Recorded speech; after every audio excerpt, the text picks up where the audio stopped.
अरे भानु बेटा, अभी तक तुम सोए हो? तुम्हें सुबह ही कहकर गया था कि कुछ बर्तन हैं उसे मांज देना, लेकिन तुम अपनी आलसी से कभी बाज नहीं आओगे। देखो बेटा, अगर तुम ऐसे ही दिन रात सोते रहोगे तो अपना जीवन कैसे बदलोगे? ओहो बाबा, मुझे माफ कर दीजिए। मुझे लगा अभी सुबह ही हो रहा है।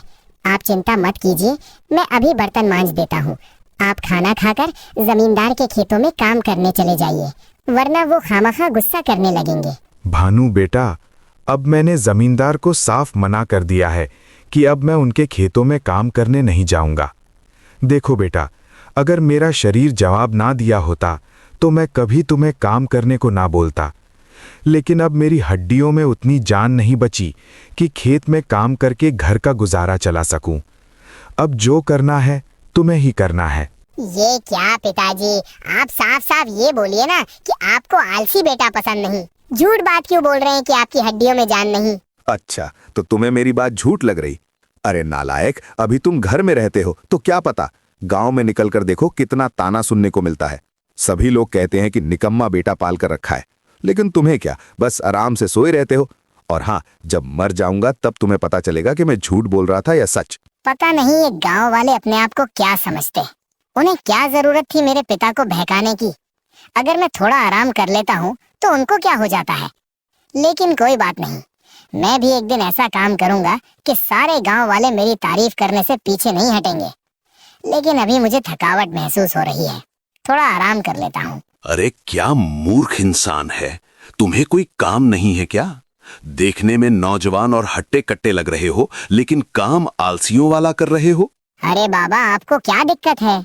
एक तो घर पे पिताजी सोने नहीं देते, और जब जंगल में आके एक सुकून का सांस ले रहा हूँ उसमें भी आप अड़चन डाल रहे हैं। देखो बेटा, मैं तुम्हारा कोई दुश्मन नहीं हूँ। तुम गलत राह पर चल रहे हो, इसलिए तुम्हें खबरदार करने आया हूँ। तुम्हें शायद मालूम नहीं कि तुम पर कितना बड़ा मुसीबत आने वाला है। अगर समय रहते समझ गए तो ठीक, नहीं तो मुसीबत का सामना करने के लिए तैयार रहना। भानु बेटा, अब मेरा बचना उम्मीद नहीं। तुम अपना ख्याल रखना। अगर भूख लगे तो कोई भी काम कर लेना। काम छोटा बड़ा नहीं होता, इंसान का सोच छोटा बड़ा होता है। नहीं पिताजी, आप मुझे छोड़कर नहीं जा सकते। मैं अभी आपको हॉस्पिटल ले चलता हूँ। मुझे उम्मीद है आप ठीक हो जाएंगे। देखो भानु, मैंने अभी उनका इलाज तो कर दिया है, लेकिन जल्द से जल्द ऑपरेशन नहीं किया तो उनको बचाना मुश्किल हो जाएगा। हाँ भानु, पैसे तो लगेंगे, लेकिन तुम्हारे पास ज्यादा समय नहीं है। जितनी जल्दी तुम 4000 रुपए जमा करोगे, उतनी जल्दी तुम्हारे पिता का बचना आसान होगा। अगर लेट हुआ तो शायद बचाना भी मुश्किल हो जाएगा, इसलिए तुम अभी से ही इंतजाम करना शुरू कर दो। अरे भानु बेटा, तुम शायद बहुत भोला हो।